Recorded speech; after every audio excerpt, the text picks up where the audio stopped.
हादसे हो चुके हैं, लेकिन महाराष्ट्र स्टेट के औरंगाबाद के पास मालगाड़ी द्वारा रौंदे जाने से घरों को लौटने वाले लाचार व मजबूर लगभग 19 प्रवासी मजदूरों की हुई मौत व अनेकों के घायल होने की खबर वह संबंधित दृश्य जो खबर आई है और जो वहाँ का जो दृश्य जो देखने के लिए मिला है, वह संबंधित दृश्य बहुत ही विचलित करने वाला है। लोगों के उस दृश्य को देखकर लोगों के रोंगटे खड़े हो रहे हैं। और जब से मैंने ये घटना ये सुनी और मौके पर जिस तरीके से मीडिया ने जो उसको दिखाया, वास्तविकता जो है, तो उसको देखने के बाद तो मैं बहुत ज़्यादा दुखी हूँ। हमारी पार्टी बहुत ज़्यादा दुखी है और ये सब केवल केंद्र व राज्य सरकारों की लापरवाही व असंवेदनशीलता का ही परिणाम नहीं है तो और क्या है। कुदरत इस दुख को सहन करने की शक्ति दे और सरकारों को भी इनके मामले में थोड़ी सद्बुद्धि भी जरूर दे। और इस घटना के मामले में मेरा यही कहना है कि केंद्र और राज्य सरकारों को इस प्रकार की दर्दनाक घटनाओं को पूरी गंभीरता से लेना चाहिए। ये जो घटना घटी है, और भी घटनाएं घटी, ये बहुत दर्दनाक घटना घटी है, तो केंद्र और राज्य सरकारों को इस प्रकार की दर्दनाक घटनाओं को पूरी गंभीरता से लेना चाहिए ताकि ऐसी घटनाओं की फिर से पुनरावृत्ति ना हो सके।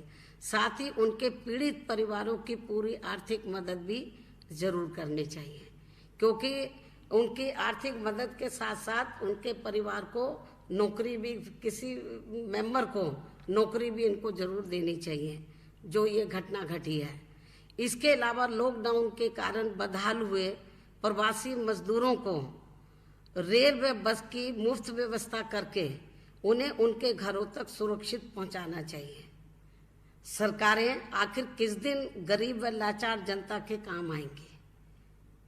हालांकि इस मामले में सच्चाई ये है, ये जो जिनको वापस भेजने की बात तो की जा रही है, तो लेकिन इस मामले में सच्चाई ये है कि एक तरफ तो सरकारें भूखे व लाचार लाखों प्रवासी मजदूरों से घोर अमानवीय व्यवहार करते हुए तो उनसे क्रूरता के साथ किराया भाड़ा वसूल कर रही है, तो वहीं दूसरी तरफ अमीरों के लिए दयावान बनी हुई है, जो ये सरकारों के गरीब व मजदूर विरोधी व धन्ना सेठ समर्थक आचरण नहीं है तो और क्या है। और इस संबंध में जिसकी हमारी पार्टी घोर निंदा भी करती है। और ये बात मैं इसलिए कह रही हूँ कि जो अमीर लोग हैं, तो जिनके बच्चे बड़े बड़े कोचिंग सेंटर में जाकर वो कोचिंग कर रहे थे, अमीर लोग हैं, बड़े बड़े अधिकारी लोग हैं, या जो लोग अपने काम काज से विदेश भी गए हैं, तो उनके लिए तो सरकार मेहरबान है। उनके लिए बसों का प्रबंध कर रही है, हर प्रकार का प्रबंध, हवाई जहाज भी भेज रही है विदेशों में जो लोग फंसे हुए हैं। लेकिन ये जो गरीब और जो मजदूर लोग जो अपने, जिनकी हालत बहुत ज़्यादा खराब है, तो जहाँ जहाँ ये लोग काम कर रहे थे उन्होंने निकाल के बाहर कर दिया उनको, जिन फैक्ट्रियों में काम कर रहे थे, और उनको कोई रहने के लिए भी उनके पास कोई जगह नहीं है, तो बेचारे जाए तो जाए कहाँ ये लोग। जब ये लोग फिर ये पैदल चल रहे हैं, कोई साइकिलों से जा रहे हैं, जो भी छोटे मोटे उनके पास साधन है, और बहुत बुरी हालत है। उनके साथ छोटे बच्चे हैं, औरतें हैं, पैरों में छाले पड़े हैं। क्या सरकार को नजर नहीं आ रहा, केंद्र और राज्य सरकारों को, कि इनकी कितनी खराब हालत है। और इतना ही नहीं, मेरा आज ये भी कहना है कि ये जो कोरोना वायरस की जो बीमारी है, तो इसको खैर सरकार ने गंभीरता से लिया, इस मामले में हम सरकार के साथ हैं, लेकिन इनको लॉकडाउन का जो घोषणा करनी थी, इनको तो ये मालूम था कि ये बीमारी कई देशों में फैल चुकी है, इनको सतर्क हो जाना चाहिए था। और इनको लॉकडाउन पूरे देश में डिक्लेयर करने से पहले, घोषणा करने से पहले, तो केंद्र सरकार की ये जिम्मेवारी बनती थी कि 5-6 दिन का इनको समय देना चाहिए था कि हम आपको 1 हफ्ते का या 5-6 दिन का आपको हम समय दे रहे हैं, तो आप लोग व्यवस्थित हो जाए। तो मैं समझती हूँ कि इन्होंने इनको कोई समय नहीं दिया लोगों को और तुरंत घोषणा कर दी और कुछ ही घंटों के अंदर ये लॉकडाउन इम्प्लीमेंट हो गया। और जो फैक्ट्री में या जो भी जिधर भी छोटे मोटे लोग काम कर रहे थे पूरे देश में, गरीब और जो मजदूर लोग थे जो अपने अपने प्रदेशों को छोड़कर, तो जो रोटी रोजी के लिए गए थे वो तो फंस गए। फैक्ट्री मालिकों ने जहां भी काम कर रहे थे उन्होंने बोला हमारे पास पैसा नहीं, हम क्या करें। वो बेचारे जाए तो जाए कहाँ जब वो भूखे मर रहे हैं। अब जैसे दिल्ली है तो देश की राजधानी है, यहाँ का मुख्यमंत्री आए दिन मीडिया में बैठ के कहता रहता हम इतना खाना खिला रहे, इतना व्यवस्था कर रहे हैं। ये इतना खाना खिलाए होते तो ये बेचारे जाते क्यों। केवल मीडिया में बता रहे हम ये कर रहे हैं, इनके लिए कुछ नहीं हो रहा पूरे देश के अंदर। चाहे तो महाराष्ट्र को ले लीजिए, चाहे पंजाब को ले लीजिए, हरियाणा को ले लीजिए। आप ये देखो जहां जहां भी लोग, चाहे साउथ के प्रदेश हैं, साउथ के जो भी स्टेट हैं, उनमें भी इनकी हालत बहुत ज़्यादा खराब है।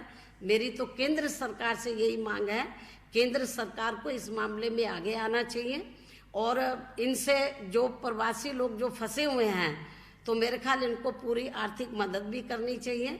जब ये जहाँ जहाँ ये अपने प्रदेशों में पहुँच जाएं वहाँ भी जाके भूखे ना मरें।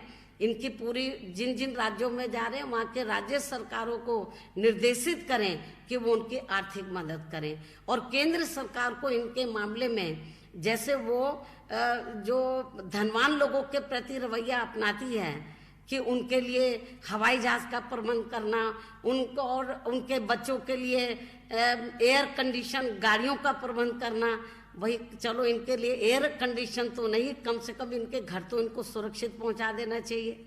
तो केंद्र सरकार को कम से कम ऐसे भयानक समय में, ऐसे मुश्किल समय में, मेरे ख्याल जो गरीब और मजदूर लोग हैं, प्रवासी लोग हैं, मेरे ख्याल मीडिया जो दिखा रहा है खबरें, तो मेरे ख्याल माननीय प्रधानमंत्री जी को, सरकार को जरूर देखना चाहिए, थोड़ी दया करें इनके ऊपर।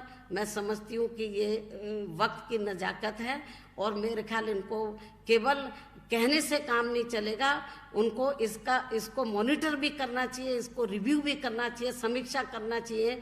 जो भी सरकार गाइडलाइंस दे रही है क्या वो बराबर इम्प्लीमेंट हो रहा है, नहीं हो रहा है।